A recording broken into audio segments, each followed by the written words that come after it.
Hey. Yeah, I'm really him. Talking my shit like, hey. I'm really him. Don't believe me? Come and see me. Got 3 wishes from my genie. Now I'm on your local TV. Y'all on tour. Got demons. Say she wanna come and see me when I'm in a local city. I'm like, pause though. Please step aside so they can see me. And I walk up in this light. Yeah, I'm really him. Talking my shit like, I'm really him on God. Walk up in this light. Yeah, I'm really him. Talking my shit like, I'm really him. I'm the realest from my city. That's on my knee. That's on TV. That's on mamas. Niggas don't believe me. Come and see me. I been dodging all that face. All these niggas working broke, but I been getting paid. All that know me from the street. Flexing for what feature? That's like every other week. Talk behind my back. I kick my feet up, have a seat. Cause at the end of the day, all these watching me as I walk up in this light. Yeah, I'm really him. Talking my shit like, I'm really him on God. Walk up in this light. Yeah, I'm really him. Talking my shit like, I'm really him on God. Walk up in this light. Yeah, I'm really him. Talking my shit like, I'm really him. Hold up. Look, walking this light. Hey. Yeah, I'm really him. Talking my shit like, hey. I'm really him. Hold up.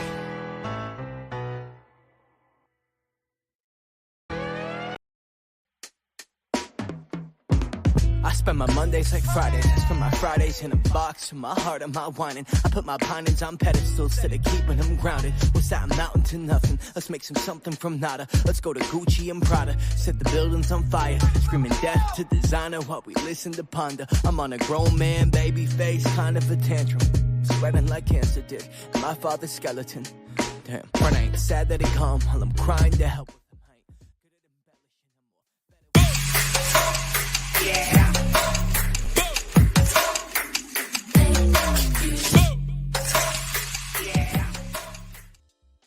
You, what's going on, everybody? It's your boy Earth Mac, the mad scientist, and it's your boy Boogie Blends. Welcome. It's Thursday, Nerd Talk Live. I gotta show y'all something. Hold up. If y'all was crazy. Hold on, no, bro.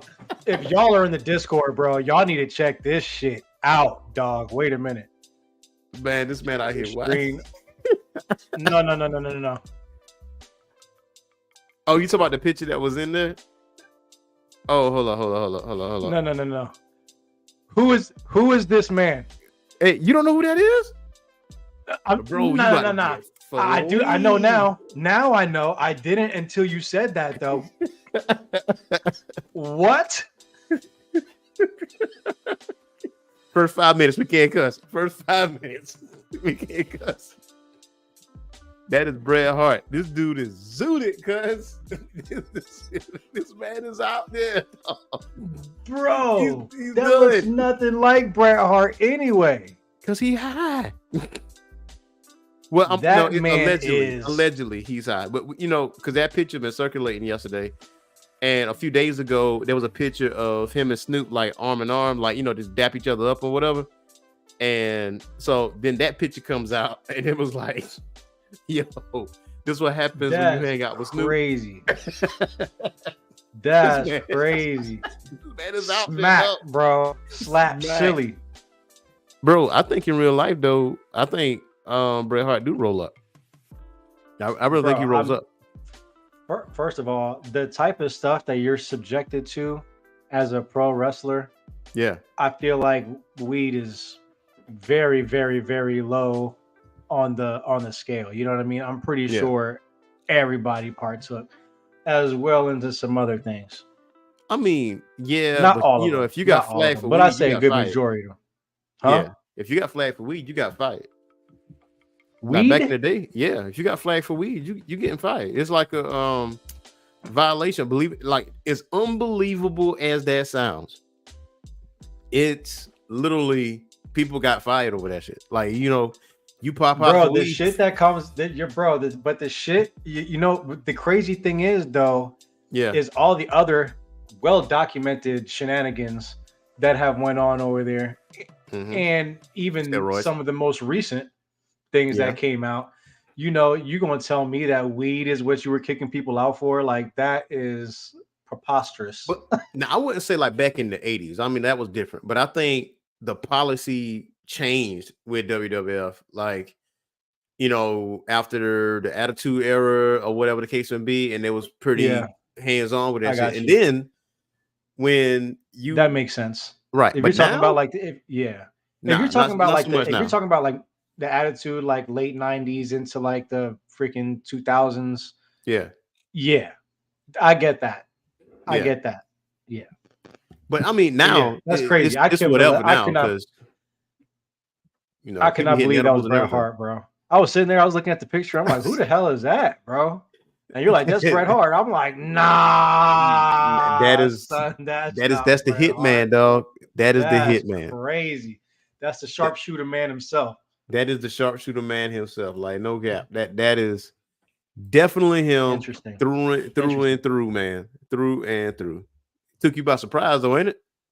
Yeah, sure did. Now, as you know, Geek Corner members, we do have a Discord server, and it will be going public really soon. Probably after the week after 4th of July. We will not have a show next week. Myself, Boogie, Infamous Alvin Staley, Vivo, you know, we on a little vacay for the week, so don't look for any content next week from us. But the following week we back on it. We back on the thing. So now the Discord server, I'm gonna put it out there for the Discord users out there.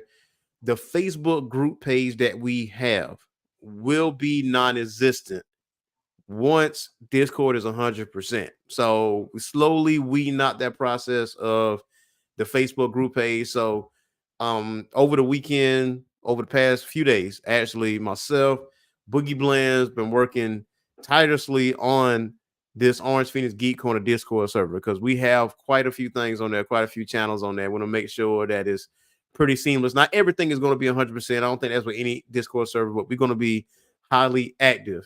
I mean, there even is a channel for independent artists and writers, which is a dream of mine because when Orange Phoenix started, like this was not the main thing, but it became the main thing. One of my main visions was to connect independent artists and independent writers together on a website so they can connect with each other, bounce ideas from each other, collaborate each other. And at the point in time, I didn't have the money. But now I have a Discord server to actually fulfill that dream of mine to build a community with independent artists and writers. And there's a channel for that.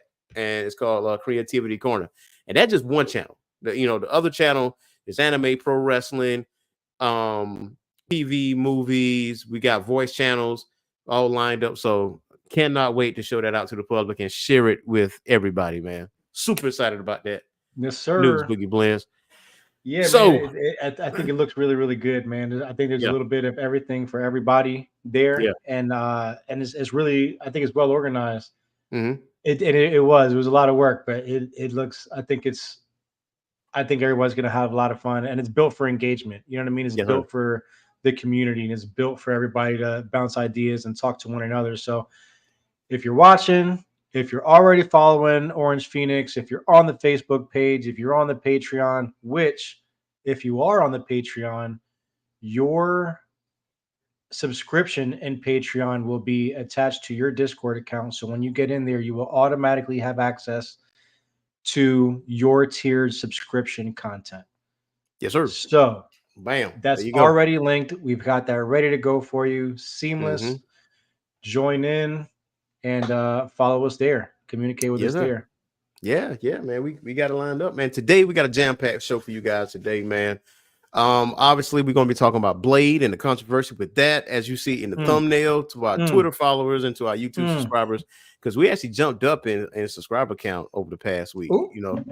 We jumped up a little bit. So we need to continue this train because go ahead and hit that like button. Go ahead and hit that notification bell and subscribe. That way you get notified on all of our content. But we're gonna be talking about Blade, and as the thumbnail said, we got a little doozy on our hands, man, when it comes down to Blade. And we might as well go ahead and get the ball rolling here. Hit him with the whip diddy whoop. Yeah, you know what I'm saying? So Blade is Delroy Lindo. Let's put that out there. Delroy Lindo has stepped away from the project of Blade. So that is a major loss. A major loss. And they lost what? 2 directors at that point in time? And they lost a few. They lost a few. Yeah. They lost a few. How do you feel about that, man? Like this whole loss situation, especially with this most recent one, rumored.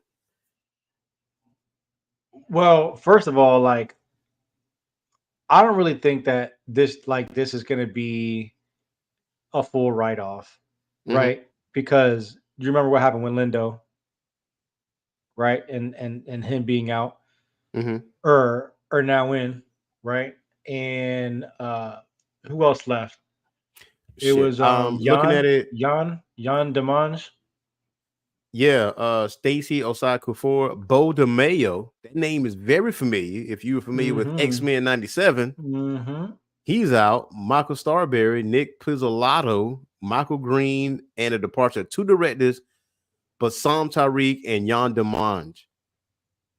Like all those people. Yep. Yeah. Yep. That's crazy. So I don't know, and it's crazy too because I feel like this is a reoccurring thing that happens with Disney, right? They come in and maybe not particularly this situation, but like there's a lot of creative differences that goes on there since since Disney has acquired Marvel. Yeah. And it's been highly criticized in every way, shape, or form. I feel like, you know what I'm saying? You have 2 groups of people that love it or they hate it. Yeah. So I don't know what this means moving forward, to be honest with you. Me, honestly and truly, like, I feel bad for Mahershala Ali. I feel bad for him because I think at one point he did step away and then he came back. And I'm not sure I'm pretty sure it's creative differences on where they want to put this story. I did hear rumors that they was trying to focus on his daughter, or they was going back into like the 1920s or something like something dating back. You know, it's not something that's current or whatever the case would be. Right. And maybe that's where the disconnect is because, I mean, Blade as a character, as far as the comics is concerned, not a whole lot of people knew about Blade until Wesley Snipes. And then people started really, really paying attention. Facts. So, but that was a while ago too, though. So it's not like that's brand new. I mean, but I guess you mean, so how long has Blade been around? When was the first Blade issue release? What year? Around. Ooh, man, I think that was like maybe 80s. I would think maybe the 70s, man. As a character, I think you're right. 1973. That's his first appearance. Tomb of Dracula. In 73. Okay, when did he get his first? When did he get his first comic book series? His first. Let's see. Publication history. We're looking at called 2009. Morbius Living Vampire, and he didn't get his first comic until when did Blade 1 drop? Because it was the Night Stalkers first, part of the Vampire Hunters, and it was Marvel Preview number 3, Blade the Vampire Slayer, 1975. 75. Damn, so that shit had been around for a hot minute, like 20 years. Yeah. Now, honestly, the early life though, Eric Brooks, which is Blade's real name, he was born in a brothel in Soho neighborhood of London, England, on October 24th, 1929. So for it to be set in that time period makes sense. His mother was Tara Vanessa Cross Brooks, an heiress seeking sanctuary with Madame Vanity, an agent of the Order of Tirana, When Tara experienced severe labor complications, a doctor was called. In actuality, the doctor was a vampire, Deacon Frost, and who killed Tara by drinking all of her blood. However, this inadvertently passed along to certain vampire enzymes to her baby, which that how Blade was born. So he became half vampire, half human, the Daywalker, as you know. So so the time period on where it starts, it does make sense. As far as the direction of it, I think that's where the disconnect is, because when Blade came out, like with Wesley Snipes, like let's give credit where credit is due. Like if it wasn't for the success of Blade and Blade 2, and hell, even Blade Trinity, even though it's not really well received financially, it was a success. It wouldn't be no MCU. Like the focus on superhero movies, it wouldn't be there. It wouldn't be there. We wouldn't have an MCU. Like Wesley Snipes and Blade catapulted that. Yeah. So then you get Ali, which honestly, Ali wasn't 100% received either. We was like, yo, why we couldn't get Wesley Snipes? Like, wasn't that the to play Ali over Will Smith? No. I mean, Wesley Snipes playing Blade again. Play well. Okay, got you. Yeah. So when they chose Ali, it was like, yo, what happened to Wesley Snipes? Like, got you. Yeah. God, yeah. For real. You know what I'm saying? Heavy. I don't know, man, but has anyone heard anything from Wesley Snipes? Was he even approached? I'm pretty sure he was. I think Wesley Snipes gave the blessing, like hell, carry the torch. I mean, he did tweeted something when he heard someone else left, and he was like, hey man, it's hard to imitate success. You know what I'm saying? And he did like a gift. He did like a gift for Blade smiling. That's me. Going. Yeah, you remember that. We know what money I brought in. But it was crazy because, and listen to this. This is and we say like it came out in 75, right? Blade got his, and then the movie came out in 98. The first Blade movie came out in 98. Mm-hmm. So that's a 23-year difference. Yeah. Right? Yeah. From then till now is a 28-year difference. Yo, and real quick, because we're about to get into this other segment also, the list that we're reviewing is also longer than that time period between 1975, when Blade got his first standalone, and when the first movie came out, when Blade started getting like actually recognized. Yeah. So that's just to put in perspective for all the people that are listening. We're old as fuck. Listen, first of all, that's crazy, bro. I would never use the old word as in my vocabulary. That would never be in my vocabulary. I would never say I'm too. All right. That would never be in my vocabulary. I'd never use it. Okay. Yeah, seasoned. I wouldn't even say seasoned. Seasoned, huh? Veteran. You know what I'm saying? I ain't doing that. I ain't doing that. But like, I think, like with Marvel, I think what's been going on, especially with Disney, is that they was pumping out stuff too fast, and I think there was too many movies that had like little to no substance, and or it wasn't comparing. There was no comparison when it comes down to the older MCU movies. Now, according to Maya Goth, according to Screen Rant, it says while Blade's challenging production period has prompted several actors to lead the project, including Aaron Pierre and Delroy Lindo, British screen queen Maya Goth is still attached to the movie as one of the most popular names in the horror genre. Goth's involvement with Blade is very exciting, and her commitment to the movie, despite its issues, is even more admirable. And to quote her, she says that make a great movie is putting my concerns to rest. She says that she reported back in April 2023, and she says the fact that there's been a little bit of turmoil, lets you know they're trying to get this movie right.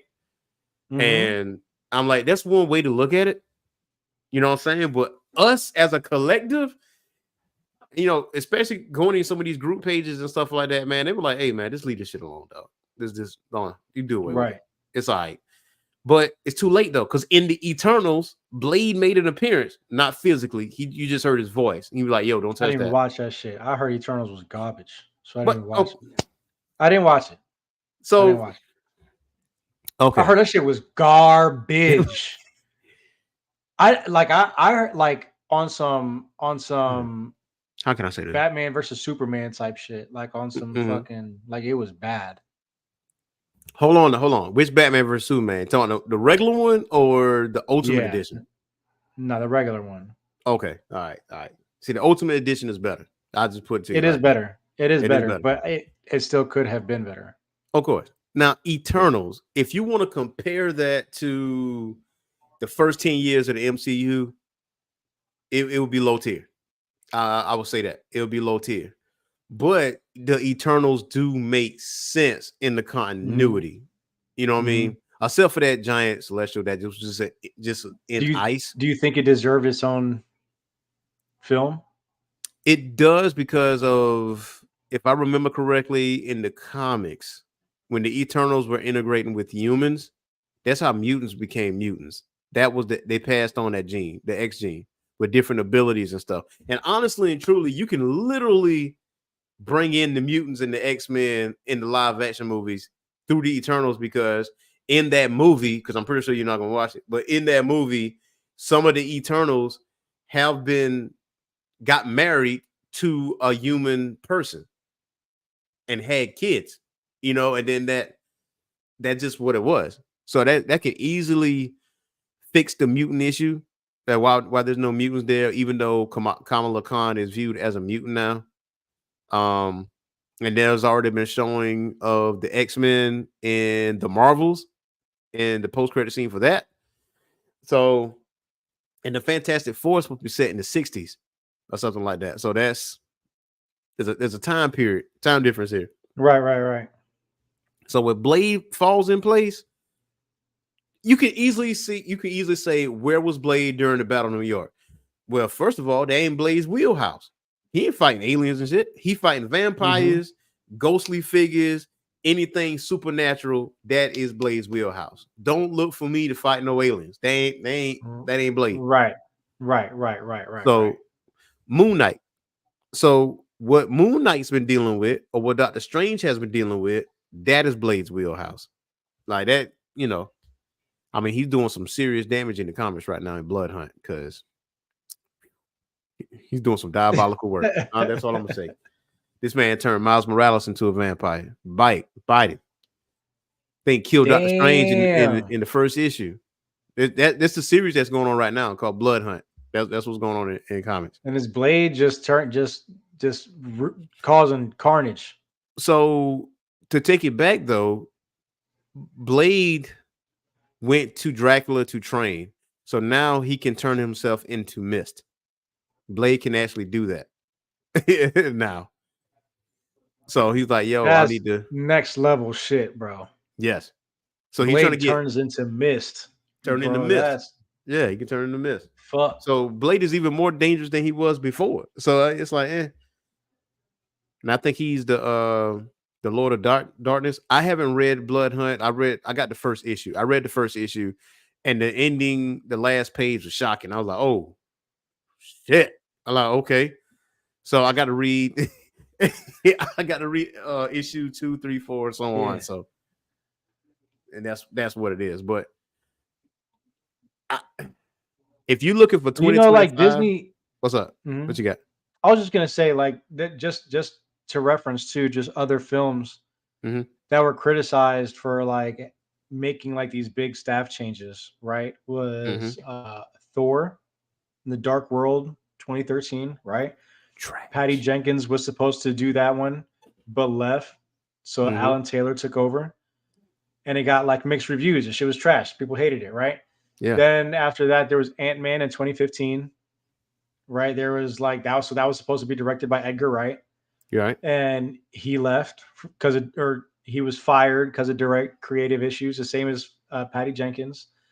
So Peyton Reed took over, and that led, to concerns, for fans about the movie's direction and tones. But Ant-Man did all right. Yeah, Ant-Man was straight to me. Yeah, Ant-Man did all right. And then like notable to me was Doctor Strange in the Multiverse of Madness in 2022 when Scott Derrickson was supposed to do that because he did the first one and left again over creative differences with Marvel. So I feel like this is like just something that is like a norm almost at this point. Like just Disney be like, I think you should delete that part and put this in it. And they'd be like, no, I'm not doing that. This is my room. They'd be like, well, we got somebody else who will do it. Man, I'm gonna say this though. Like we're looking at shout out to Deuce Falco. Disney is squandering all their characters and ruining their IPs. They need to leave Blade alone. They need to leave Blade alone. I do agree. I do. Yeah, I'm inclined to agree with that. You know what I'm saying? No doubt. Yeah. But it's just crazy how like they just got that shit on lock like that. But I mean, good for those directors though for being like, no, I'm not doing it, and then just leaving. Bro, you know what's funny about it though? So I've been noticing this. I still feel like the comics and the MCU should be separate, but MCU should still reference some of the things that's in the comics, like stuff that we know as comic book readers. And that again, the first 10 years of the MCU, wasn't flawless, but it was widely successful. Like the story building was great in that. So I think like, okay, the story of Krakoa with the X-Men, right? The ending of the Fall of X was trash because it was rushed. There was no like spreading it out. It was just a rush job, and people was critiquing it. So like, yo, why are you rushing this?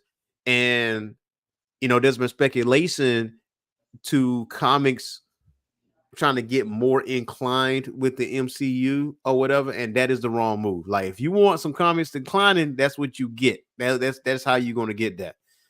But that's why I say you're going to have to keep that separate. I know you're trying to be more in tune with the comics, but if you're trying to make one like the other, make the movies like the comics, and let's move it right. With that. Not the comics like the movie.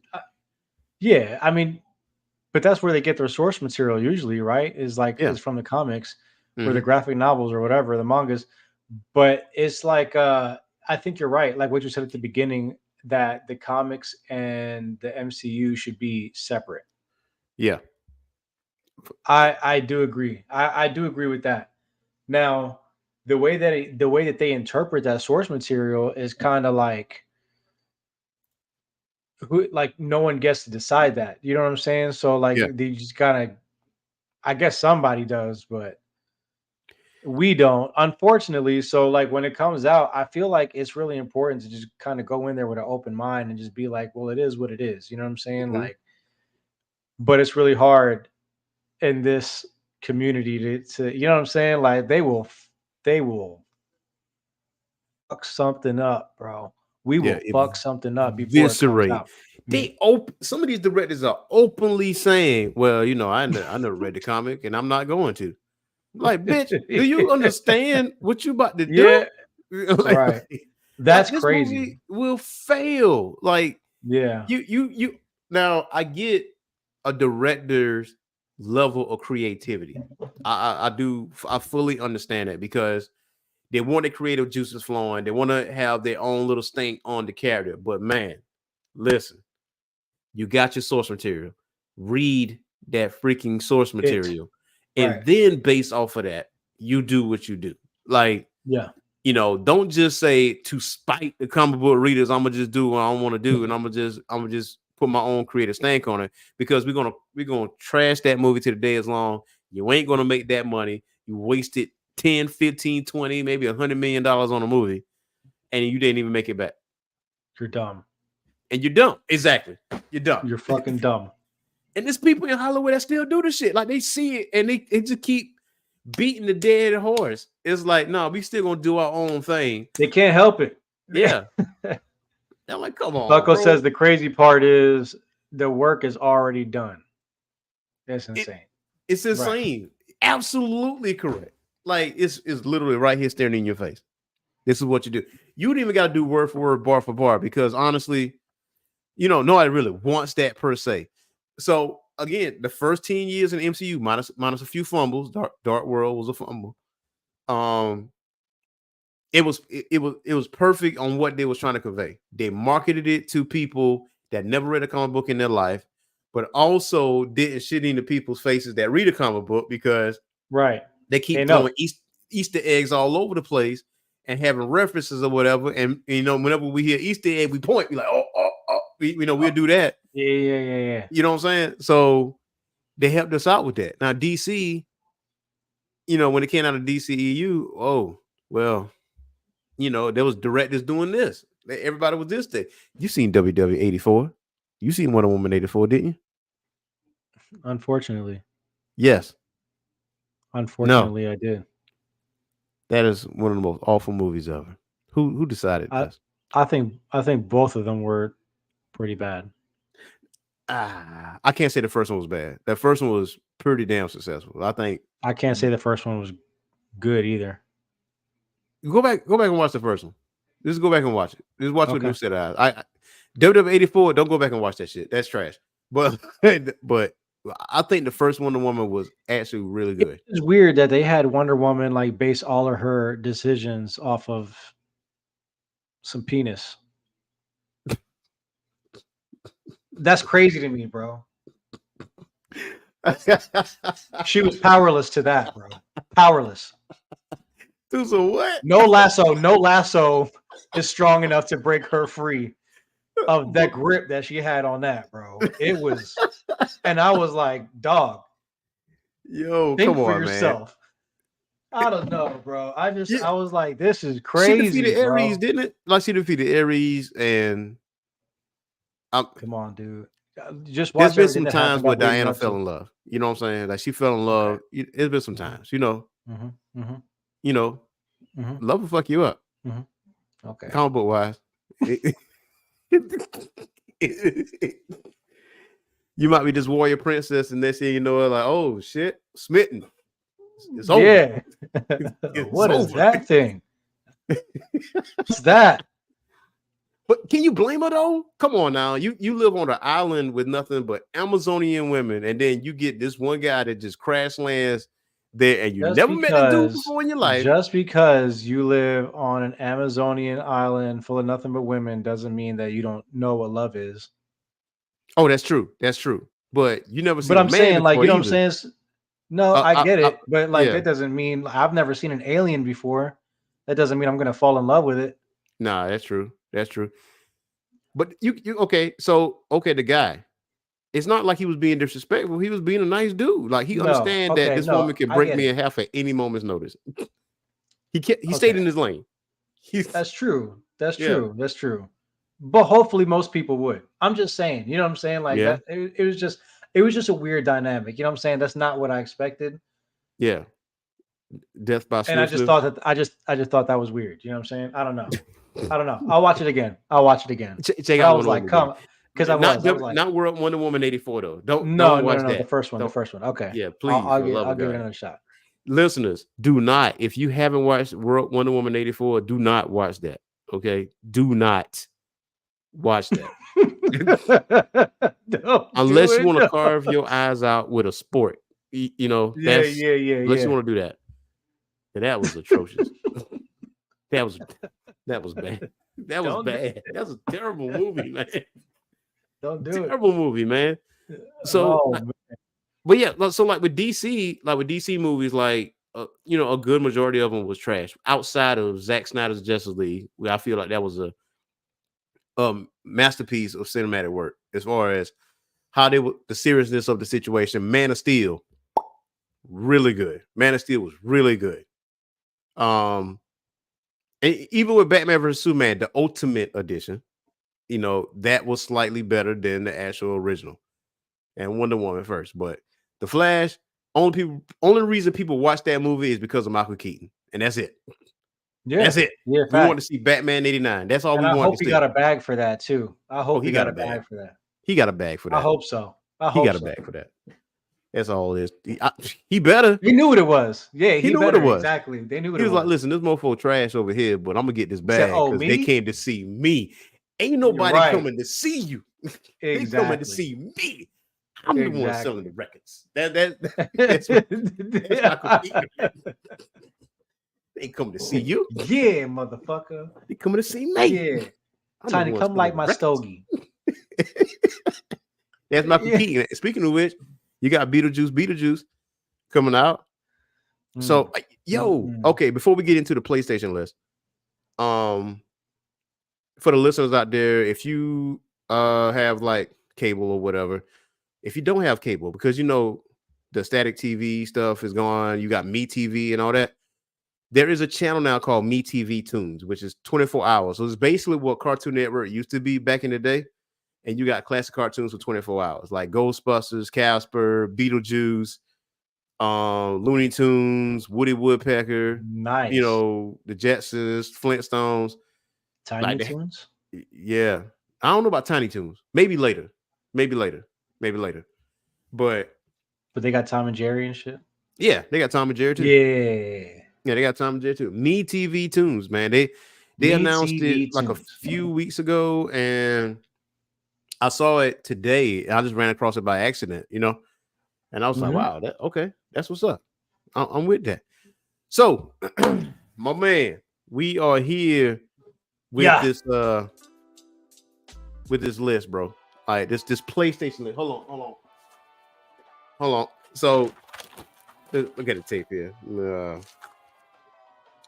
I had over 35 PlayStation 1 games. All right. 35 of them joints. And you talking about condense them all down to 10 and rank them. They don't understand how hard it is. And rank them. PlayStation 1 games, bro. Come on, man.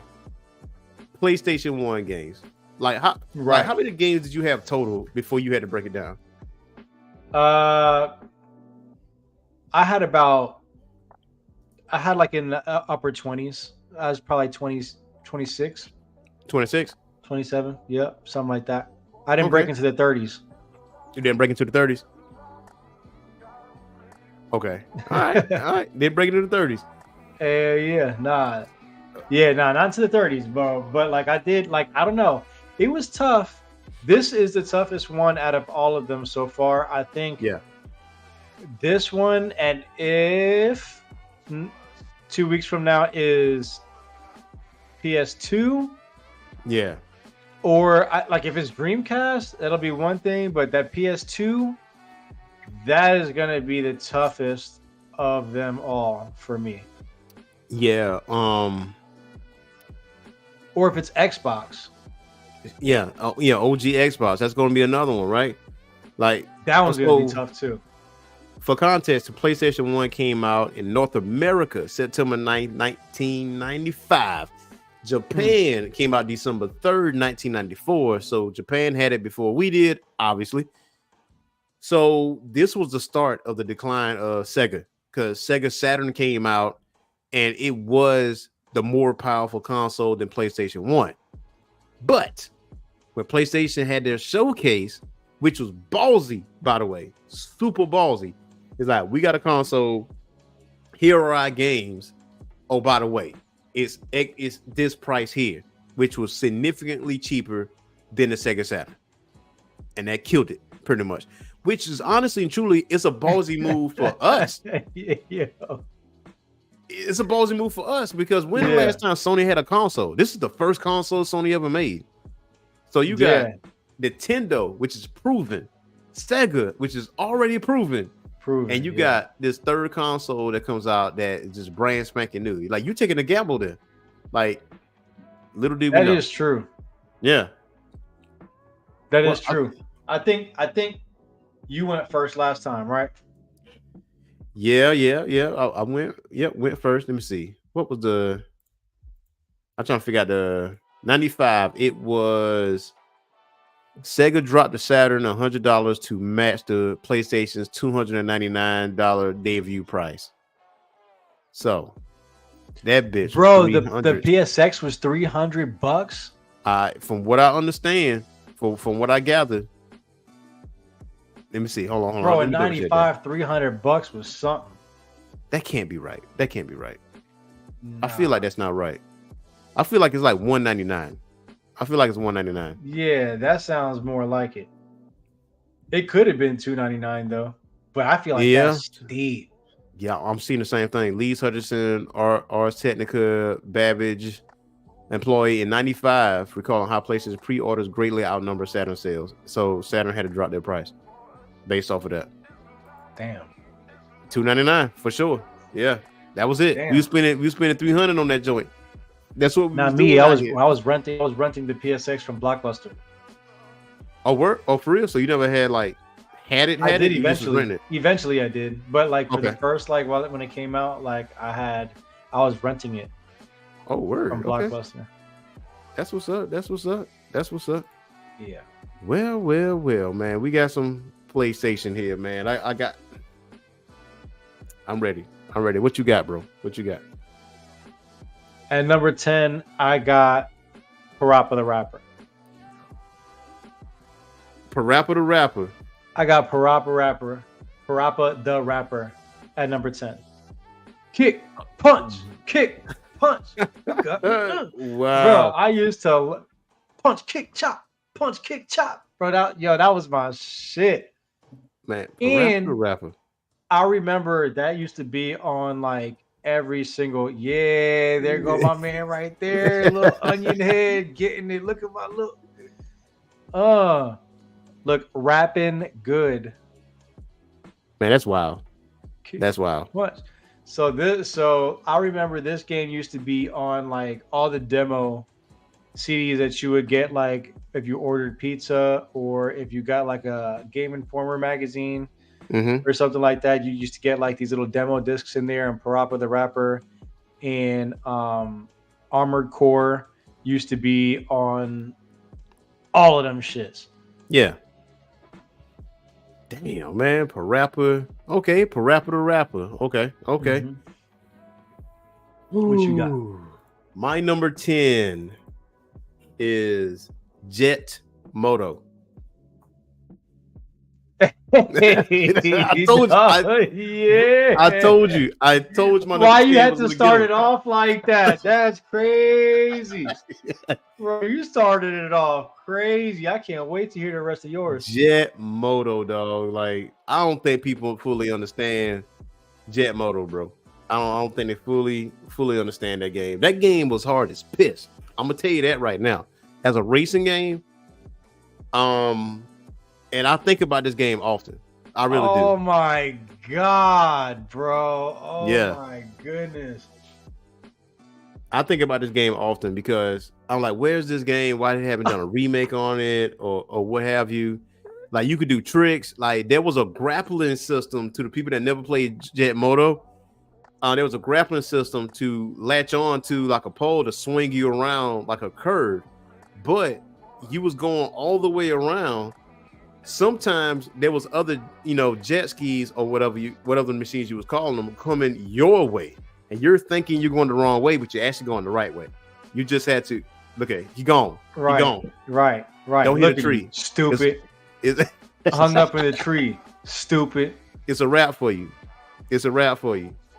I love Jet Moto, man. That's one of my first games I got. I can't believe this escaped me, bro. Bro, I love this game, bro. I told you I had you, dog. I had you, man. I had you. This is one of the first games I had on my PlayStation, and I played this thing religiously. The disc got scratched up. I'll never forget that, because anytime I think of Jet Moto now, I think about a disc being scratched up and how it used to skip. Now, there's also the anticipation for PlayStation, like, you hoping for that black screen to come up and show that logo that we got right here for you. Yeah, you waited for the second part of that. The second part of that little chime. Exactly, second part of that chime, man. But that's my number 10, bro. Jet Moto, man. Yes, sir. I got you. Told you, man. I told you my number 10 was going to get you. You did. What's your number 9, dog? My number 9 is Spyro the Dragon. Oh, okay. Spyro the Dragon is going to be my number 9. Yep. And for the fact that I played the piss out of this game. Yeah. I played the piss out of this game. And like this was one game that had a bunch of replayability to me. Mm-hmm. There's a bunch to explore. Mm-hmm. There was, and it was. I think it was pretty interactive for what it was too. Like there was always something to break. There was always something to fight. There was always something to do moving forward. You know, there's always a puzzle. And I had a blast playing this game. I remember playing Spyro on the Pizza Hut demo disc. So I used to listen. People used to think I used to go to Pizza Hut just for kicks and giggles, man. Like clearly I went there for the pizza, obviously. But the icing on the cake was the X-Men videotapes, the buckets to get free pizza, and the PlayStation demo disc. And Spyro the Dragon was on one of them, and I used to play that a lot. I was like, man, it's as a platform. I used to play it a lot. Never truly had it in my possession in my library, but I used to play the demo like crazy, and just never end up having that game, man. But yeah, Spyro the Dragon. That's not a bad pick, dog. That's not a bad pick. I ain't gonna hold you. My number 9, because once I say my number 9. You were like, damn, I want to see what the rest of those look like if you got this at number 9. My number 9 is Tekken 2. That's my number 9, dog. What's that look, dog? What's that look, dog? Damn. Tekken 2, bro. And people might say, I love that game, bro. Yeah. But here's the thing. I love that game. Here's the thing though, people was like, yo, Tekken 3 is goated, right? Like Tekken 4 is, you was playing the game. But even though I did like Tekken 3, Tekken 2 resonated with me way more. Like the soundtrack is crazy good. Right. And even when playing Tekken 8, I played the Tekken 2 soundtrack. I got that in rotation. Like as a song, Tekken 7, Tekken 8, because you can go back on jukebox, Tekken 2 music. That's what because it's in my memory. Here. It's right that's there. That's what gets you there. I feel you. Yo, Tekken 2 is probably. I have vivid memories playing this game. Mm-hmm. I can almost smell the controller watching this gameplay real here. You know what I mean? I can smell like a fresh controller.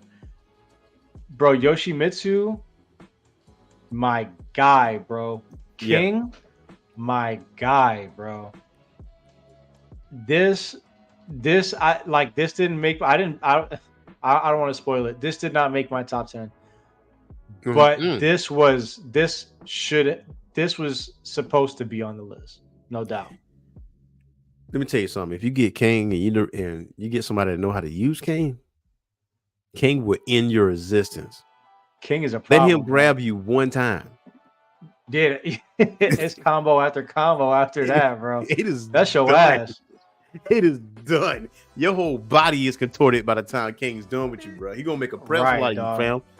You're gonna look like mashed potatoes. He's doing reps with you, bro. He's easily breaking shoulders, both of them. Your ankles gone. Both of them. Your hips broken. Your chest caved in. Your neck gone. Cavitated. like King is not to be played with, man. But that is my number 9, man. So what you got for your number 8, my boy? Right. My number 8, I got Siphon Filter. Wow, Siphon Filter, man. That's kind of high up on the list, you think? No, not for nothing. To be honest with you, I do not have Siphon Filter on my list, man. Yeah. Siphon Filter made it to number 8. Made it number 8. Filter. Siphon Filter was fun as hell because it like, okay, so right here, it looks like a running gun. Mm-hmm. But Siphon Filter was very like espionage driven. Indeed. This is another one that was like, this was a rich story. Mm-hmm. You know what I mean? I think the rich story was like What made it fun?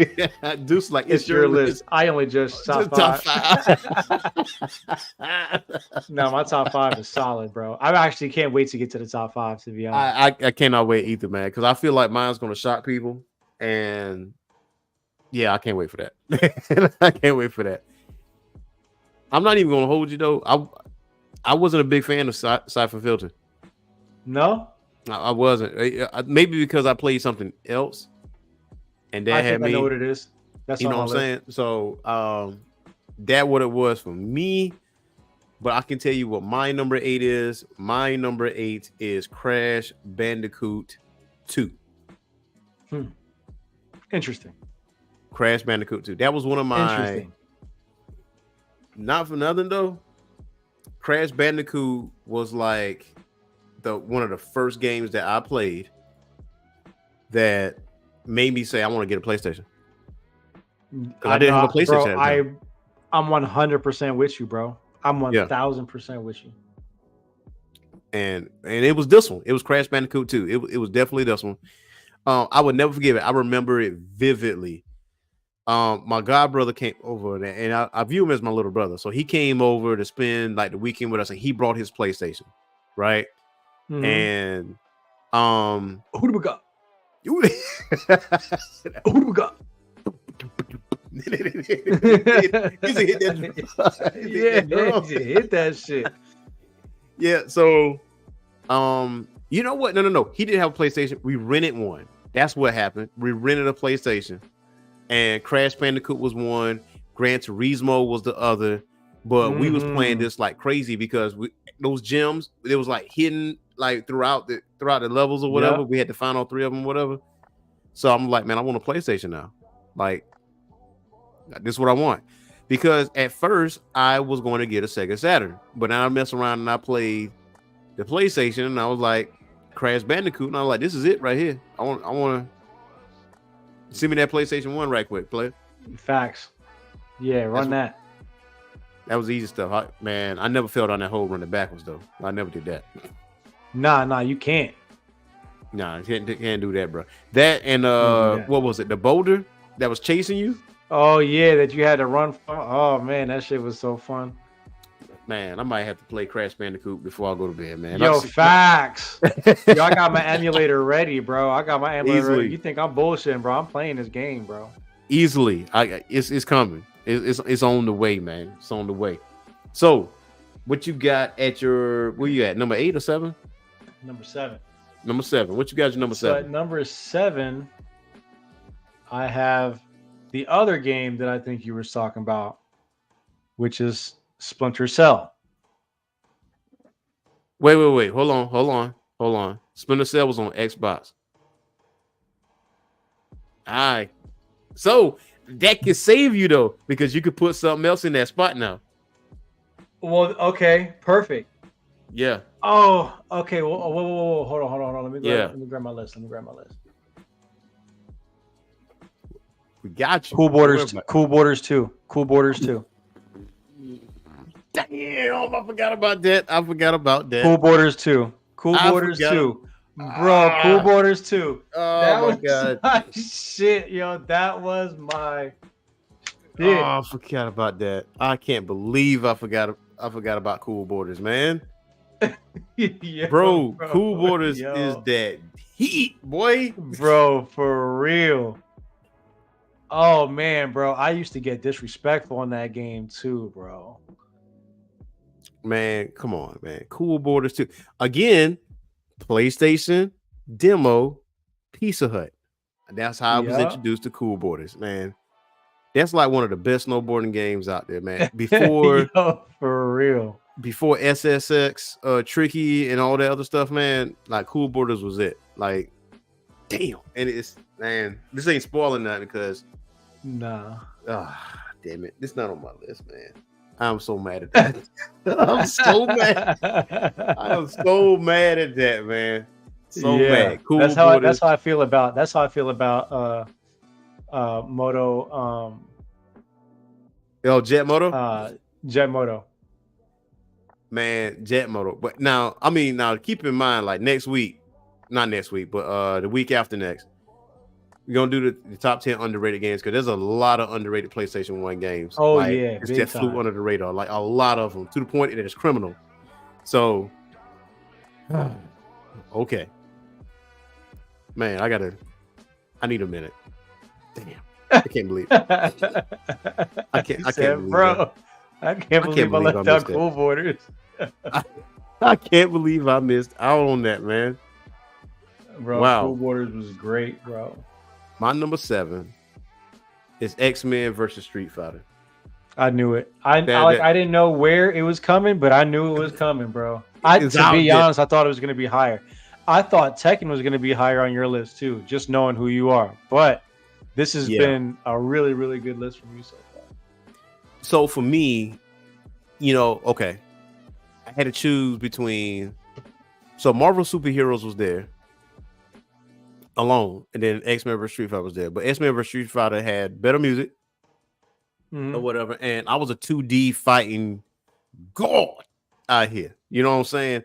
I was out here retiring I was out here retiring people. You know what I'm saying?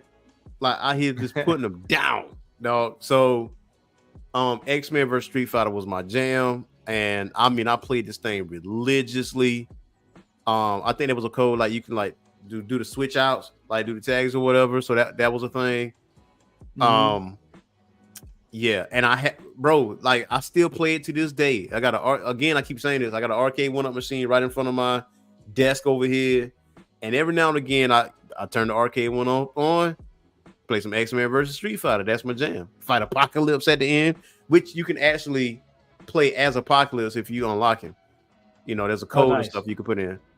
The one good thing I did like about Capcom, especially in this time period, there was a shortcut mode where if you go on options and hit shortcut, you can skip a lot of other cutscenes and go straight to the fight. Like you can choose your guy, go to the fight. Like, and I really did like that aspect of it, like less loading and everything else. So that was always dope to me. So X-Men versus Street Fighter was mine. I know you're a 2D fighter like type of dude. I know you like fighters. Facts. So that's why I had taken that that shit. There in X-Men versus Street Fighter. So what's your number 7? My number 6 is number 6. I'm sorry. Actually, Crash Bandicoot 2, which we did cover already. Yeah. Okay. But yeah, Crash Bandicoot. Mine scooted a little bit higher up on the list onto number 6. Okay. What about notice you? That is you have number 6. Was that? Yeah, it was 2. No, it was Crash Bandicoot 2. And that specifically was one that I was talking to you about earlier when I was like, do we gotta be like 1 or 2? You were like, yup, it gotta be. You gotta say which one it is. So I was like, all right, Crash Bandicoot 2. Yeah. I'm with you on that. So my number 6 is an RPG, and it is Grandia. That is my number 6. Damn. That is my number 6. Justin I never beat that game. You never did? I never beat it. To be honest, I made it to a certain point and I never beat it. I beat Grandia 2. And honestly, let me help you out there, my man. Grandia 1 and 2 HD remake is on the Nintendo Switch right now. Oh, yeah? Yes, sir. I have it. I'm gonna be playing that bitch on the plane tomorrow morning. I know that. There you go. I'm gonna be playing on the plane. So that's what I'm gonna be on. That is cool. That is cool as hell that we got that with the Switch. Yeah. Grandia is like, one thing for certain is that PlayStation 1 had a whole slew of RPGs. And it was crazy how many RPGs you had. Well, it's crazy because I think about it too. Is now that they moved from the cartridges to the discs. Yeah, they just had more space to just put like a bigger, just better RPG together. Yeah, and there was a lot of gaming companies too. There was Atlas, there was Game Arts, like outside of SquareSoft. Well, Square Enix now, but outside of SquareSoft, there was Game Arts and Atlas, and they was pumping it out like crazy. Like SquareSoft had competition when it came to RPGs, and it wasn't like Squaresoft had everybody beat by a country mile. It's just the marketing was out there, but as far as the gameplay footage, anime cutscenes, and all that, like the other RPG company was doing that hands down, like no question. Mm-hmm. So, but Grande is definitely one of my favorite RPGs. That's why I got it on my Nintendo Switch. So that's one of my jams right there, man. Ooh wee, boy, we there now, ain't it? We at the top 5. We there now. All right, getting kind of crazy. Well, go ahead. What's your number 5, though? Number 5 with Twisted Metal 2.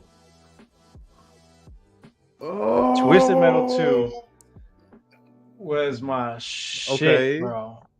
I spent hours on that, and it didn't even matter. It was much better playing with your friends, obviously. Yeah. But even I play that shit by myself. Oh, Twisted Metal 2. Man. I'm mad at myself. Bro, I forgot how big some of these maps are. Yeah. Hey, Deuce is excited. Like top 5. Top 5. Twisted Metal, man. But like, look at that! Look at all that space you had. Like, you really had to go out there and fight. You know what I mean? Yeah. Like, you really had to go out there and find it. And like, it was part of your strategy to get somebody isolated, especially if you were at low health and shit like that. Because that was like a whole nother trick. Look, he getting fucked up. Ooh, man, get worked out here, boy. It's like battle bots. Yes, yeah. You know. Okay, you hit me with 2 haymakers with your list, man. You hit me with that Cool Borders and Twisted Metal, and I was like, "That's another haymaker, man. Yeah, that's another haymaker." Yeah. I'm getting close to the ropes. I'm getting close to the ropes, dog. Twisted Which Metal. You got at number 5, dog. Whew. Okay, so my number 5 is another RPG. And it is Lunar Silver Star Story. Complete. Bro. Okay. And like some people are like, yo, what is Lunar Silver Star Story, man? I'm gonna tell you. I'm included. This is probably one of the best RPGs I ever played, dog. And it was crazy. Best RPGs you've ever played. One of the best RPGs I ever played, man. And there was an anime cut scene, man, that had you by the balls. And it was like, soon as that thing played, I was like, I thought I was in an anime, dog. I thought I was in anime. It's just the way. There it goes right there. This how it came on. This how this shit came on. That looks exactly like some anime shit. It was anime cutscenes across the board too. So. Nice. The other thing was the packaging. The actual instruction manual was a hardback cover with the bookmark with character bios, like with character bios, some little bit of tips or whatever. And then it was in a box. So it had a Velcro cover. So if you take that little top part off, that top lid off, it opened up some more shit. So you had a complete hardback cover instruction manual, and this was a 2-disc game. Like this, how this bitch came on. So that was a big ass. It was a big ass. That was a big ass game. Yes, and then that's cool. I love that. The game itself was challenging, but it wasn't impossible either. It wasn't like an impossible game, but it was definitely challenging. Also, the story was there. It's like a love story. But there's a lot of this betrayal there. You actually you work towards getting that outfit because you don't get that outfit initially. Like you get bits and pieces of that armor plus the sword along the way. Mm-hmm.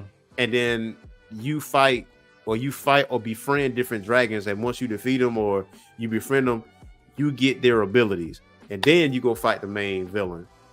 Or who you think is the main villain, because your main villain might be in your party the whole damn time. You catch what I'm saying? You don't know. Yeah. You don't know. And this is still the intro. This is still the intro right here. And this how this bitch came on. It's like, man, like this game was like, to me, it was like really top tier.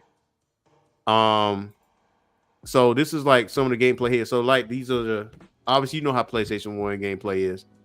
Mm-hmm. But yeah, game was really good. Really good. That definitely belongs in my top 5 for sure. For sure. They got the turn-based. Yeah, that shit is dope. Yeah, it's definitely turn-based, man. And if you never played that, bro, go on your emulator and get Lunar Silver Star Story and start rocking, dog. Will do.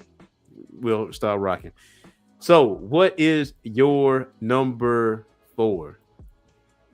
I got Tomb Raider 2 at number 4. Ooh, Tomb Raider 2. Solid, bro. You want to talk about graphics, bro? Okay. At the time, wasn't nothing touching Tomb Raider. Okay. In terms of graphics. And it was crazy, man, because they really like, and I remember it used to taking Lara Croft like to the highest point that I could possibly get to and just having her skydive off of that motherfucker. Yeah. And just swanton bomb onto the ground and shit like that. Yeah. And and there was a dive mechanics. She could dive into the pool and she was able to swim. The platforming here was really cool. The story here was awesome. And I just had a really, really good time playing. Tomb Raider is one of the most iconic PlayStation characters ever. Like, facts. It was so successful that they made 2 movies, well, a couple movies out of it, but the originals was like Angelina Jolie being Tomb Raider, which honestly I feel like that was perfectly casted as far as the look is concerned. And when I said just the look, fact. But because she was Lara Croft in that sense. Okay, so do say, hey, y'all bringing heavy hitters. I'm sure we all got the same number 1 though. That's what I thought too, but I guess not. I don't know. Yeah, that's what I thought. I don't know. I don't know. but bro, but Tomb Raider, man. Tomb Raider 2 is legit. Yo, this is crazy, bro. Yo, bro, he got the same energy as me, bro. Let's go. All right, what you got at number 4, dog? Hey, man, but I guarantee you what I got. Well, you know what I got as number 1 is straight. My number 4 is Castlevania Symphony of the Night. That should have made mine also. I don't know why it didn't, but Castlevania is supposed to be on my list. Yeah, Symphony of the Night, bro. That's such a good game. That game right there, bro, that is the best Castlevania game, period. Like, ain't no ifs, ands, or but about that joint, man. Like, this right here, goated, man. Playing Alucard, dog. Like, playing Alucard, and this was like an RPG in a way, and it was just so much you could do in this. This is goated for sure. I know we got our Belmonts, our Simon, our Trevor, and everything else in between, man. But man, I mean, you did start off as a Belmont in the beginning, but nah. But this is an Alucard show. This is what it's all about. Bro, you're right though. That is the best Castlevania game there is. Yeah, and to have it on PlayStation, as far as 2D is concerned, boy. Man, look at it, like that map, bro. Yo, everywhere. I recently played this game too. Like within the last 2 years, I played this game front to back. For real? Yeah. You can't go wrong with Symphony of the Night. You really can't. You can't go wrong with that, bro. Like that just where it's at. The game's fire. The way he's moving, though, like wouldn't understand, bro. If like listeners. If you have not played Castlevania Symphony of the Night, you gotta play Castlevania Symphony of the Night. Like that gotta go down. You gotta play that. You gotta play that. Man. Big facts. Ooh, boy, we not top 3, bro. It's getting kind of tight. It's getting tight. What you got? All right, my number 3 is Tony Hawk's Pro Skater 2. Ooh, that's another banger. That's another Tony Hawk's Pro Skater 2. Now, I was stuck between that and Dave Mirra. You made the right pick. But, yeah, I think this one. Dave Mirra, Pro BMX, was fire, too. And I also couldn't remember if that was PS2 Yeah. Or if that was on the PSX. But yeah, Tony Hawk Pro Skater 2. Yeah. I don't know anybody who wasn't rocking this game who had a PS1. Yeah, I had that. I had Tony Hawk's Pro. Yeah, I had to. And I was playing it, and the music, the soundtrack was dope. I mean, PlayStation was pumping out some fire stuff, bro. Like I'm not even gonna hold you, bro. I'm not even gonna Tony Hawk's Pro Skater. Like all intents and purposes, I'm getting tongue tied. But it's great. Great pick. Music put it over. Yeah. The music. It's the music. I think the music is with what everybody is what got it. You know. now for real. Tony Hawk Pro Even just watching it right now, I'm like, bro, this shit looks fun, bro. I would love to play this game again. Because they have skating simulators out now. Yeah. That are like hard as hell, bro. They're mad hard. Mm-hmm. Mad hard. And I get it, right? Like you want something that's like stimulating for people who like want like a real sim. Mm-hmm. But yeah, this game was different. This was like super arcadey. Mm-hmm. You can go on there and you could just go on there for hours and just hit lines after lines after lines, and then just build up your meter and hit your special. Mm-hmm. This game was fun as hell, bro. Like stupid fun.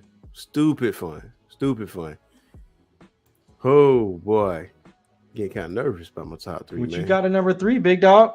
But I'm confident though. My number 3 is Xenogears.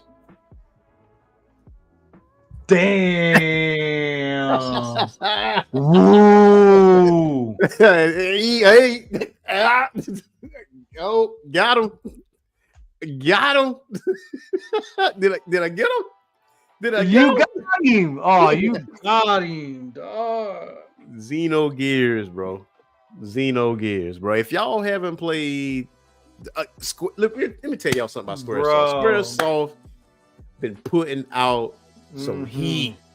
You know what I'm saying? Like some fire heat. It wasn't just one particular one. Like Xenogears was it. Like I was really swapping. I was doing this right here with that. I was keep going back and forth, and I'm like, I'm real comfortable with Xenogears being at number 3, man. But that right there, boy, anime cutscenes. That's another with mechs. And that was a difference. Whenever we were talking about Luna earlier, we were talking about anime cutscenes. This is the game that I was thinking of with anime cutscenes. Yeah. It had it all, man. Like I feel like fire game. I got to go back and play this again too. Dang. Yeah, I got to go back and play this. Fire game. Every time I look at this list, I'm like, man, I got to go back and play this thing, man. But the story, now I will say the story is sort of kind of complicated, but you got to follow it to the letter. Like you got to follow it. Not trying to ruin it for people that never played Xenogears, but Xenogears is definitely one of the greatest RPGs for the PlayStation 1. Like straight out. Shit crazy. That's crazy, man. That's what it is. I mean, it's definitely a good game. That's just definitely a good game. Yeah, but I will say that I didn't see that coming, and I forgot all about it. That didn't even make my other list. I just completely forgot about it. This is a fucking fantastic game. Yeah, indeed, man. What's your number 2, my boy? At number 2, this is a personal list now. Okay. Hey, that's what it is. It's our list. At number 2, I got Madden 2000. Okay. Let me tell you something. This is the year that Ludacris came hard as fuck on the intro. Do you remember that? Yes. He came hard as fuck on that intro, bro. Can you play it? I get flagged. I don't know. You might. Yeah. No, maybe not play it.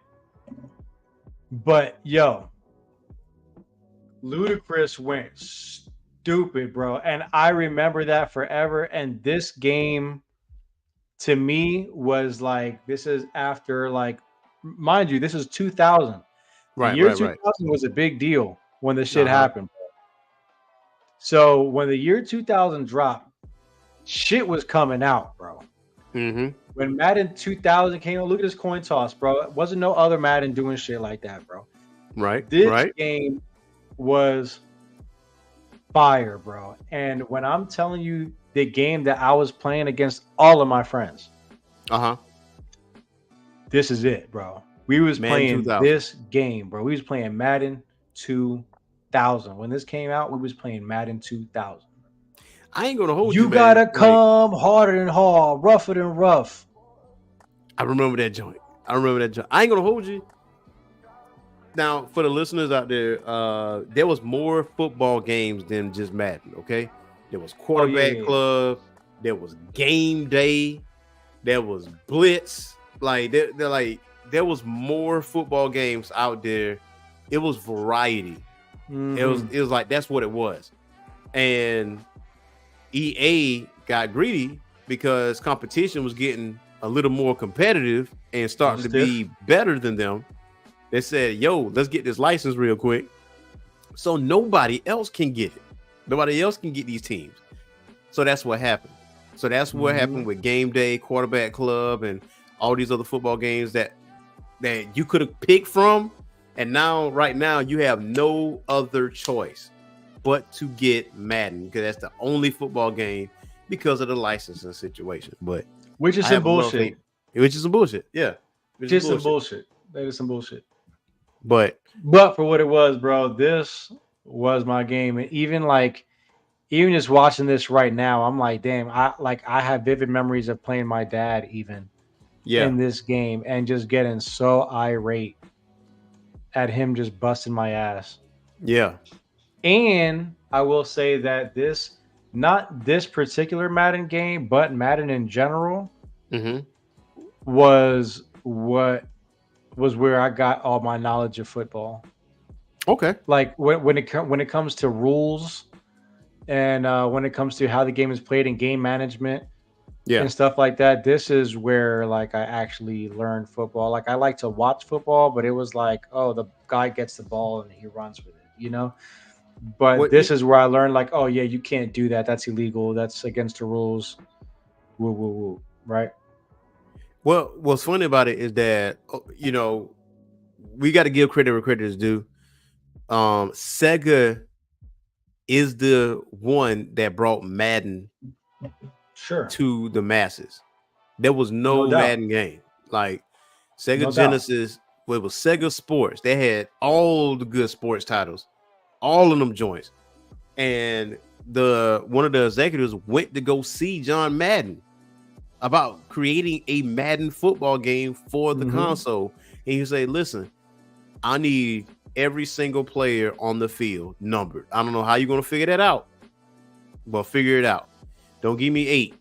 Give me the exact number that is on the football field in real life. And they had to go back in the drawing board and they had to figure that shit out and had to stretch that thing out. And then Madden was there. Madden was playing on the Sega Genesis. He's like, this is it. This is it. So, yeah, you definitely learn football playing Madden for sure. Like different formations and everything like that, different defenses. It's that you definitely could do that. Like that, I would never take anything from him for that. Yup. Hey, man. Madden 2000, you're number 2, man. That came out of left field, dog. They ain't got a Madden game higher there. That's higher there. Oh, boy. What you got at number 2? All right. My number 2. Are y'all ready, man? Are y'all ready for my number 2? Because I feel like, because people like, yo, like you seriously picked this as number 2 though? Like it couldn't be the other thing. So my number 2 is Final Fantasy 7. I was afraid you'd say that, bro. It's Final Fantasy 7. That is my number 2, and my number 1 is going to make sense, and I'm going to explain why my number 1 makes sense. But Final Fantasy 7 is definitely the game that got me into RPGs. Like, period. Same. You know what I'm saying? Like, well, no, it's not. But Zelda was for me. But this was like right behind it. Yeah. Yeah. Well, I think see me, I'm weird when I'm thinking, right? So if I see me hitting somebody and numbers come up, I was like, RPG. That's an RPG. That what goes on in my head. But Final Fantasy VII though, man, like the way this came on, I never skipped. I don't think you can skip this intro, but I'm glad you can't, because I was captivated by the CG animation. Like I was in there. I was zoned in. And the music, yes, the way the music looked. And this is top tier. Even when I'm playing any other Final Fantasy game, if I have the opportunity, if they give me music for Final Fantasy VII, that's the music I'm rocking. Yeah. I love Final Fantasy VII, man. It was, granted, it was 3 discs long. It was incomplete because I think it originally was supposed to be 4. I used to hang out at the Golden Saucer, bro. I used to burn some hours in the Golden Saucer, dog. Like I used to be out there gambling. I was like, yo, getting these ends. Like, yo, the world is ending, bro. You out here at the casino? That's what you do. What you doing? Hanging at the Golden Saucer, dog? Yeah, right. Bro, these graphics are so fire, bro. Yes, man. That was. And I really did love this game. So and then when the remake came out, I was super excited about that. Story, bro. Yeah. This story is so good, bro. Yeah, it's a great story. It's a great story. Sephiroth is, I can't really call him a villain. He's definitely a cool character. Now I will say though, I will say Final Fantasy VI got a better story, but Final Fantasy VII is what got me in RPGs, like Xenogears, Grandia, Lunar Silver Star story, Final Fantasy VI. Final Fantasy VII is what got me into RPGs. Like it made me go down the rabbit hole, like for sure. Fair. And you know how you can change names, like on the screen or whatever. Like I had my name, I had right here. My brother's name. I didn't have Cloud. I had I had Drew or Erskine. I had my name. Right. I'm going to these adventures, not you. Yeah, that's me, bro. That's me out there with the Buster Sword. What you talking about? Yeah, I'm out here doing that. I'm the one with the messed up. I'm out here grabbing this materia up. Right. Putting that thing together, connecting the dots, if you will, man. Connecting the dots, man, if you feel me. So what is that's my number one. That's my number one. Final Fantasy VII is your number one? Holy shit. Yep. I mean, that's my number one game. Number one game. Well, so why is your number one? I mean, really, honestly, for a lot of what you said, I think this game really got me into being in it for the long haul and playing like these long games and wanting to complete it. And this is, I think, also the first game that I've played more than twice through. I played this game 3 times through on the PSX, not to include how many times I played it through on emulators. This is really what set it off for me. And still the same. Sephiroth is one of my favorite characters in video games all time. Word. And Deuce says Metal Gear Solid is number one on his list, and I completely forgot about that. I don't know how I forgot about Metal Gear Solid, my guy. Well, that was funny. We should say that, huh? Funny we should say that. Funny you should say that because that's Metal Gear. Metal Gear Solid is my number one, dog.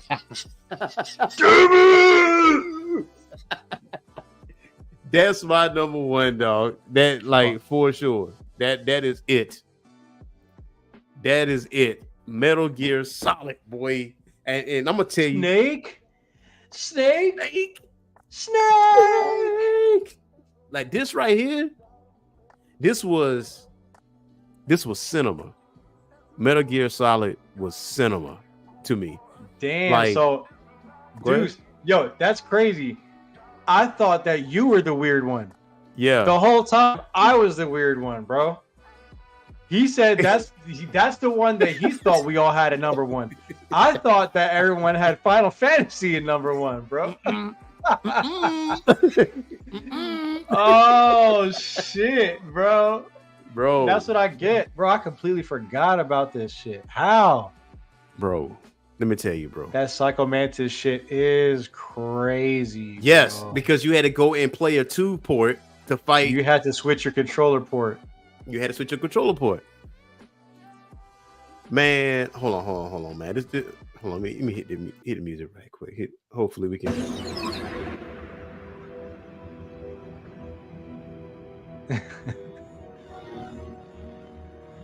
They need to know this. They need to know this cinema right here. And Alaska's Fox Archipelago was attacked and captured by Next Generation Special Forces, being led by members of Foxhound. They're demanding that the government turn over the remains of Big Boss, and they say that if their demands are not met within 24 hours, they'll launch a nuclear weapon. You'll have 2 mission objectives. First, you're to rescue DARPA Chief Donald Anderson and the president of Armstead, Kenneth shit. Baker.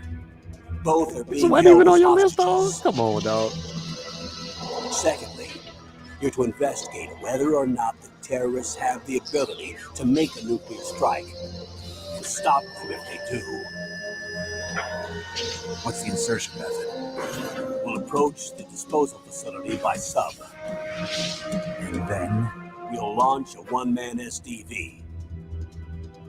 After the SDV gets as close as it can, dispose of it. From there on, you'll have to swim.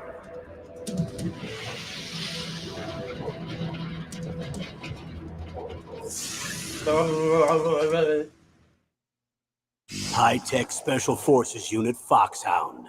Your former unit, and one that I was a commander of. So they're still around. There are 6 members of Foxhound involved in this terrorist activity. Psycho Mantis, with his powerful psychic abilities. Sniper Wolf, the beautiful and deadly sharpshooter. Decoy Octopus, master of disguise. Vulcan Raven, giant and shaman. And Revolver Ocelot, specialist in interrogation and a formidable gunfighter. And finally, in charge of them, Foxhound squad leader, Liquid Snake. Liquid Snake. The man with the same codename as you. The nuclear weapons disposal facility covers the whole island. I'll instruct you by codec after you reach your target. Anyone going with me? As usual, this is a one-man infiltration mission. Weapons and equipment OSP? Yes, this is a top-secret black op. Don't expect any official support.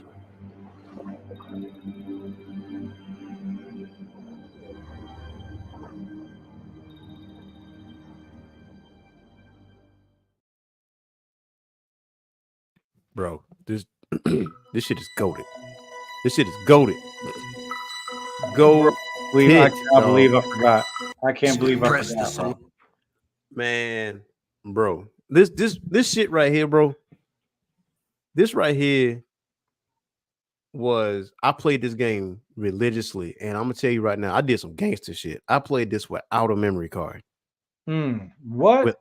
Without a memory card, dog. Like, I did not have a memory card at my disposal. I played the game and I beat the first disc. And this before I knew what the heck I was doing, right? Because I always beat the first disc. So I never knew how you can just switch disc out, right? So I did it twice. I hit the power button and switch, and they're like, nah, this ain't gonna work, y'all. Nah. Then I finally figured it out. Just opened it up and then switched the disc out. And so that's how I was able to get in there. But I played that without a memory card, dog. And I was able to beat it. I finally got a memory card like close to the end.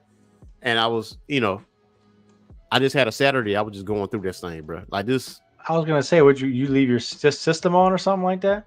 Yeah, sometimes I leave it on. So where I was living at, in my bedroom, the light switch was connected to the current for the TV and the PlayStation. So what I used to do is leave the light switch on and unscrew the light bulb. Mm-hmm. And sometimes my mom used to come in there and clean the room or whatever, and she'd hit that light switch. And I'm like, and it messed me up. And I had to start all the way over again. But this game was cinematic to me. Like, I was hanging on like the every word. Like there was some double crosses going on. Like I felt like I was a secret agent. That's why I didn't have Siphon Filter on my list, because I felt like I was already there with the espionage type game. And the only other espionage type game I was playing after that was Splinter Cell, which was, that came out on the Xbox. So, but Metal Gear Solid, boy, damn, I was on that. Then it had two different endings. Who you can leave with, Meryl or the Doc. Then, oh boy, don't let me start over and I mess around and get the stealth suit where I'm invisible. I'm going off. Right, you going crazy. Everyone's dying, bro. Everybody gone.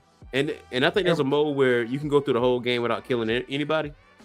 And I think they give you I forgot what they give you. They give you something. But yeah. Now if I'm invisible, everybody's dying, bro. Yeah, for sure. But bro, that is my number one, man. I feel confident in that. Solid pick. Yeah. See, I knew because I think in your mind you like Final Fantasy VII was going to be on top, then I moved to number 2, but you didn't know I had it at number 2. So yeah, but yeah, that's where I was at with it, man. That's where I was at with it. Good game. Good GG's. Yes, sir. And yeah, for the Discord, we're gonna put that list in the Discord. And for the listeners, Earth Smack great list. I thought that they would see Boogie's. Yours was good too. Yo, that Madden 2000 caught everybody off guard, bro. It did caught me off guard. Not even gonna hold you. That definitely caught me off guard. It's all good. There's that great list, man. I was fighting, bro. Like, to the listeners out there, I was switching Final Fantasy VII Metal Gear. Like, that was the top 2 bar none. I'm gonna tell you straight out. So you know what? Hold on, because I feel like I'm gonna at least give you 3 games that I had on this list, because when we do our underrated PlayStation list, this thing is gonna be way longer. Tomba 2.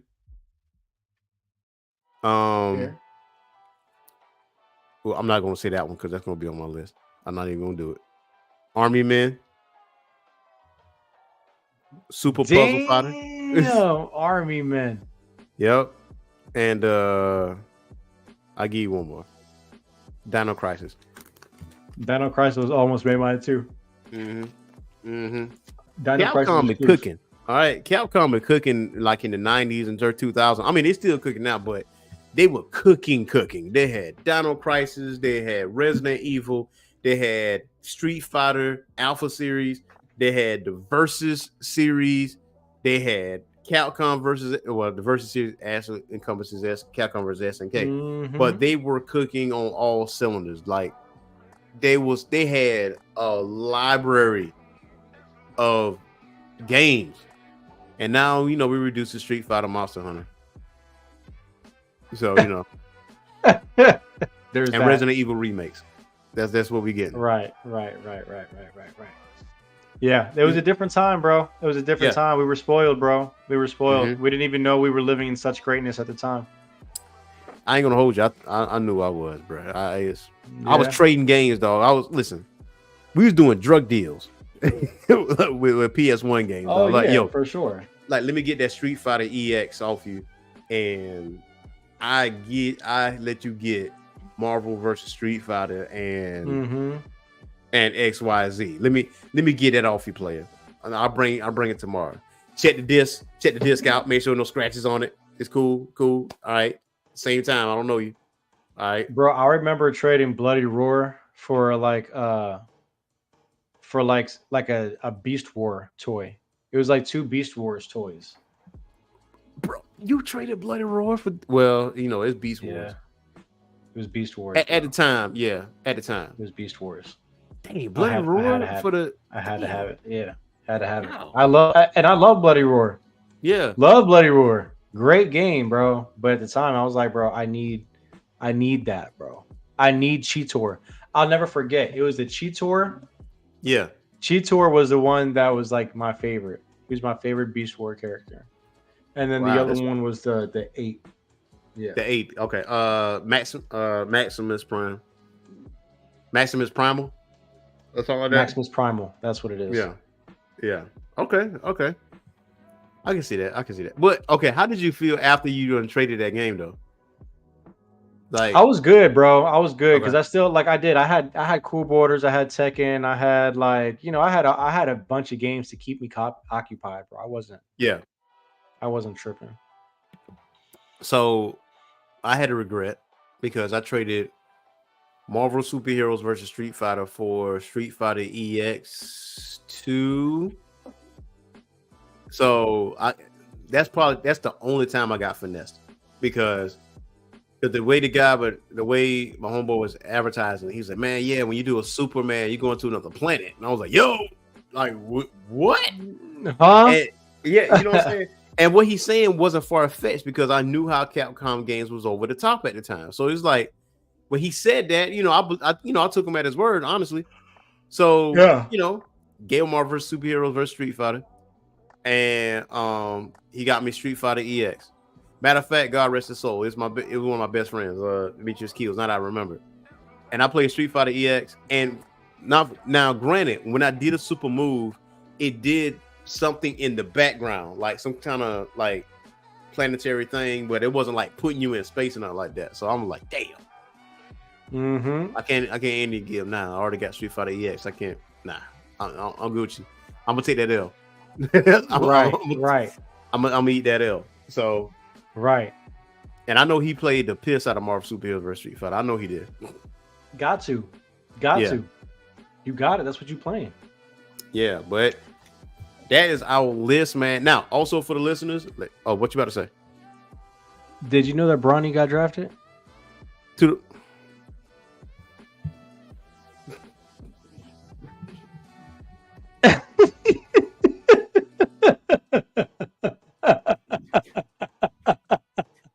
Bro, you know his stats.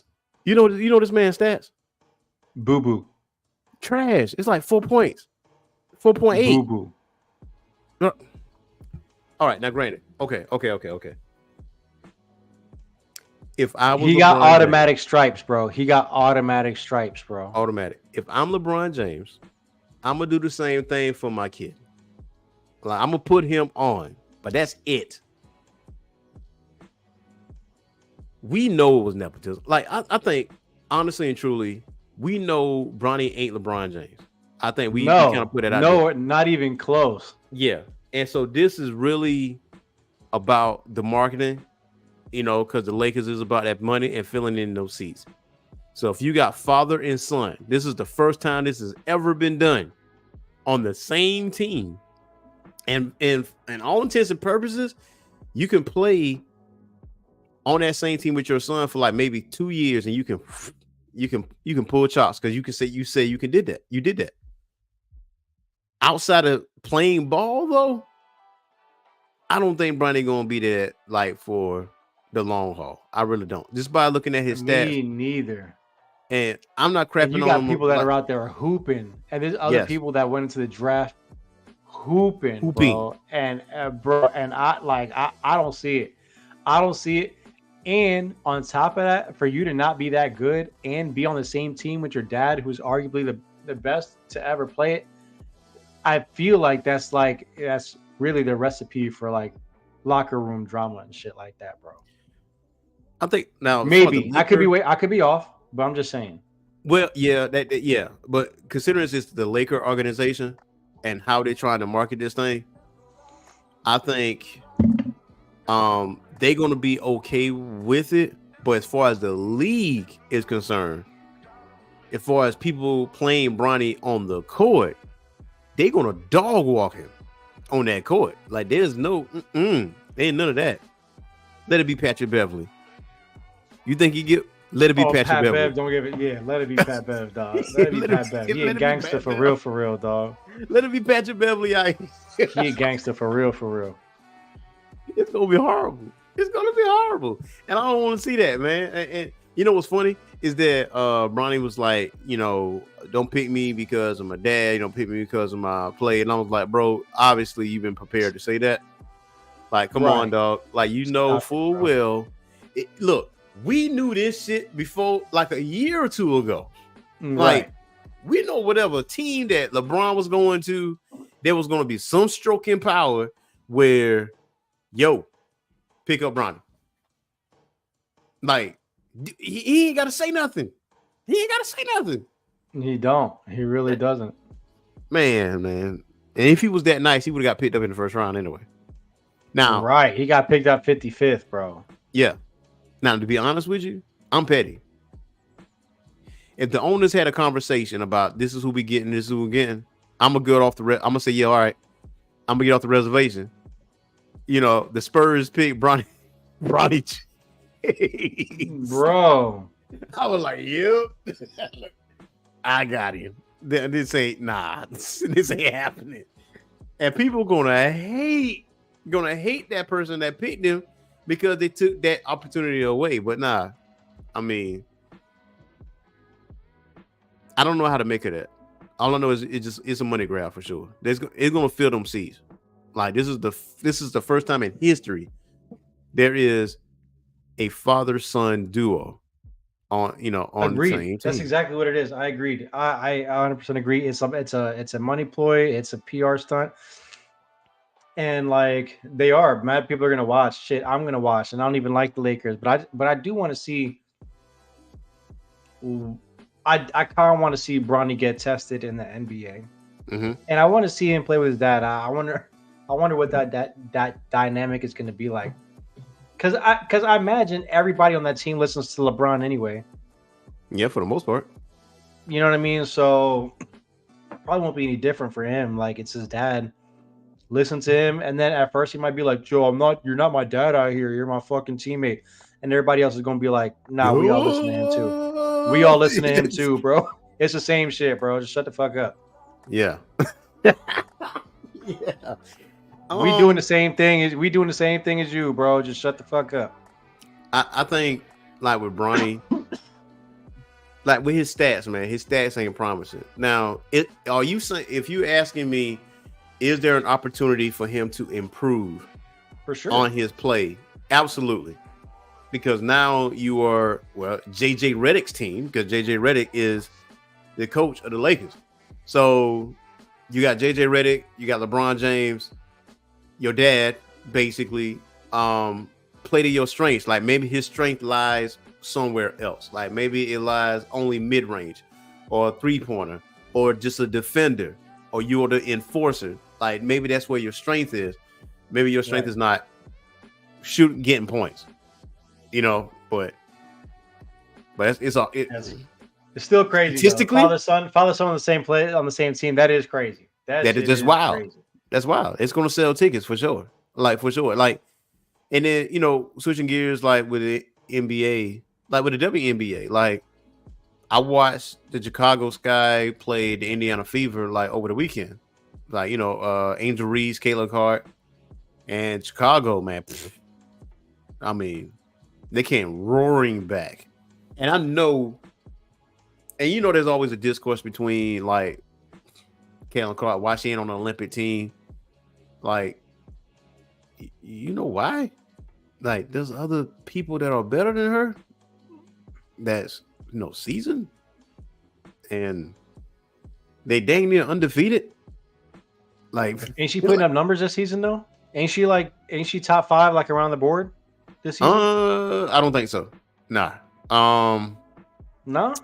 Nah, Asia Wilson is definitely number 1 because she's averaging for sure. 20, 30 points. But she's getting better. I'll say like that. She's getting better and she's getting close. She's getting acclimated to her style of play in the professionals. And I think, when the WNBA players was talking about Leo, this ain't college. Like when she get here, it's going to be different. Like, and people thought that was hate. Like, nah, that was the truth. Like, right. You playing professional athletes. Like a college championship is basically every game in the WNBA, if you want to put that in perspective.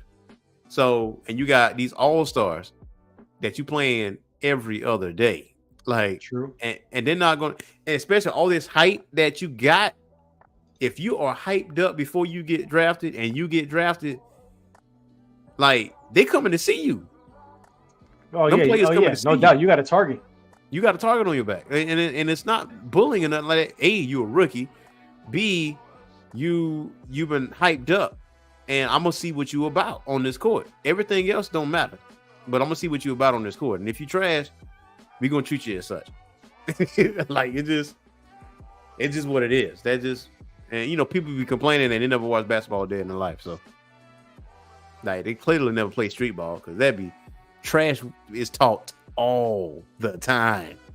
Yeah, no, that is facts. And I did just look it up. So she's averaging 6.3 points a game, 5.5 rebounds, and 6.5 assists.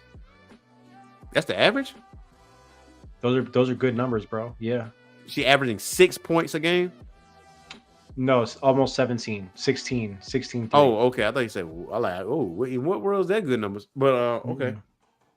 But yeah, she did. That's not great, but that's pretty good though.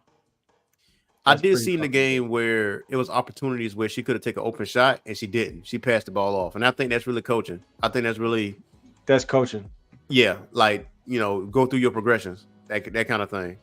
Don't come out here trying to think you the shit. Don't come out here trying to take shots and shit like that. You're gonna pass the rock and be part of the team type shit. Yeah, pretty much. So I think part of that is coaching, but I don't think it was going to beat Chicago Sky either way. Like they had momentum. They had momentum.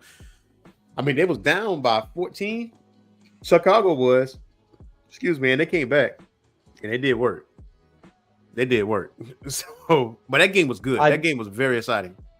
I should watch some more women's hoops. Yeah, they was balling out there, man. I was like, damn, they could probably break my ankles. Oh yeah, but it was out, bro. I suck to the rafters, bro. That's the crowd was to the rafters, like boom, boom. And when they got close to the fourth quarter, man, it got louder up in there. I was like, yeah, you know. But Bronny, we'll see. I don't know, bro. We'll see. We'll see what happens. We'll see. It would definitely be one of the highest rated basketball games of all time. When the Lakers play somebody around Christmas. No. When the season starts, yeah. Open the game, yeah, that's it. Whew. Can't wait. Somebody already calling a baby goat. I was like, in what world? No. Fucked up. I don't see in any other world where he's even better than LaMelo. I do agree with the potential because now you directly under someone else's reign on an everyday basis. So, you know, when you transition from high school to college, different coaches, different play schemes. College of professional basketball. Nice. Huh? LaMelo's nice. Yeah, no doubt about it. And then you got college to professional ball, different set of eyes. You know, they know the game. So there you go. So, I think his number's going to get put up a little bit. I don't think they're going to leave him completely hanging out there. Hopefully. It'll be, because if it does, it'll be fun to watch. I ain't going to hold you. Yeah. Now, if you get dunked on, man, it's like, it's tragic. Tragic out here. It'd be like that.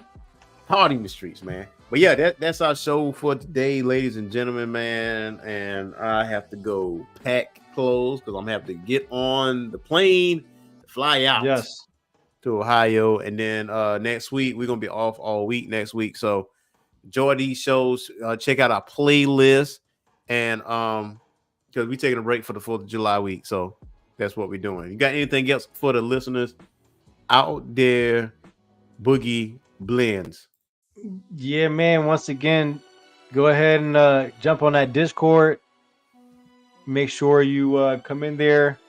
It's super easy. Just accept the AUP and you'll get the instant ramen roll and you'll be able to see everything that Geek Corner has to offer, and Orange Phoenix has to offer on the Discord. New updates, nerd talk, wrestling talk, comic talk, creator platforms. Come over here, check us out. We'll all be there waiting for y'all. Until next week, Boogie out.